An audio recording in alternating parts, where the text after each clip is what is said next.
स्त्री के साथ रहने से आपको भी पाप लगेगा। आप मुझे 6 माह का समय दे दीजिए। यदि इस बीच मेरा पति मुझे लेने नहीं आया तो मैं अपने आप को अविवाहित ही समझूंगी और आपके महल में आ जाऊंगी। यह सुनकर राजा ने उसे 6 माह का समय दे तो दिया, लेकिन उसे नगर के बाहर एक एकांत महल में नजरबंद कर दिया। अंबिका रोज महल के झरोखे से मार्ग पर देखती रहती कि कभी कोई भूलने से ही उसके मायके या ससुराल से उस ओर आ जाए तो वह उसके साथ अपने हाल का संदेश भिजवा सके। उधर ठाकुर विष्णुदत्त अपनी पत्नी के साथ तय की हुई जगह पर अपने दोस्त का इंतजार कर रहा था। जब गंगाधर अपनी पत्नी का परित्याग करके अकेला ही उधर पहुंचा तो उसे अकेले आते देख विष्णुदत्त बोला, अरे मित्र, तुम अकेले कैसे चले आ रहे हो? मेरी भाभी को कहाँ छोड़ आए? तब गंगाधर ने उसे सारा वाक्य कह सुनाया। सब सुन गुस्से से विष्णुदत्त उसे धिक्कारते हुए बोला, धिक्कार है मित्र, किसी और के अपराध का दंड तुमने अपनी निर्दोष पत्नी को दे दिया। यदि उसके घर वालों ने तुम्हारे नाई की खातिर तुमसे ज्यादा कर दी तो इसमें भाभी का क्या दोष था? इतनी सी बात पर क्या कोई अपनी पत्नी को छोड़ देता है? हमें अभी वापस चलकर भाभी को ले आना चाहिए। गंगाधर ने विष्णुदत्त की बात मान ली।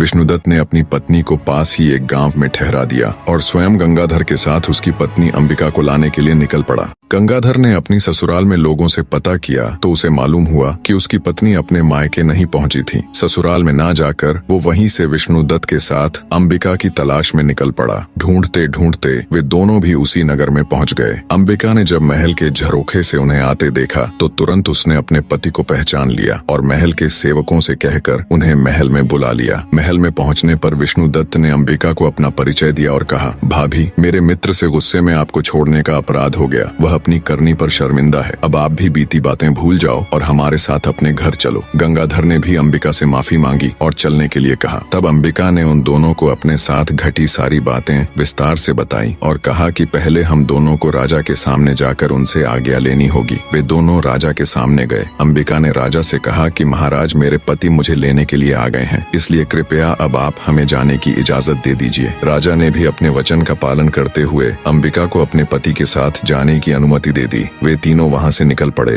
रास्ते में काशीनाथ ने अपनी पत्नी गौरी को भी अपने साथ ले लिया और सभी अपने नगर में आ सुख से रहने लगे। इतनी कहानी कह राजा विक्रमादित्य ने अपनी खिड़की में बैठे वीर से कहा, हे रानी की खिड़की, बताओ गंगाधर और अंबिका में से कौन ज्यादा महान था? खिड़की में बैठा वीर बोला, हे महाराज, मेरे ऊपर तो पता नहीं कितने सालों की धूल जमी हुई है। न मेरी कभी सफाई होती, न कभी रंग पुताई। मेरे अंदर इतनी बुद्धि कहाँ कि मैं आपको ये बता सकूं कौन ज्यादा महान है और कौन कम। खिड़की में बैठे वीर की बात सुन रानी अबोलदे एक बार फिर से खुद पर काबू ना कर सकी और तमा कर बोली, रे खिड़की, तेरी ये मजाल, हर रोज तेरी सफाई करवाऊं, हर 6 माह में तेरे ऊपर नई रंग पुताई करवाऊं। मेरे साथ तो तूने कभी बात की नहीं और परदेसियों के सामने तू मेरी झूठी बुराई करती। सुबह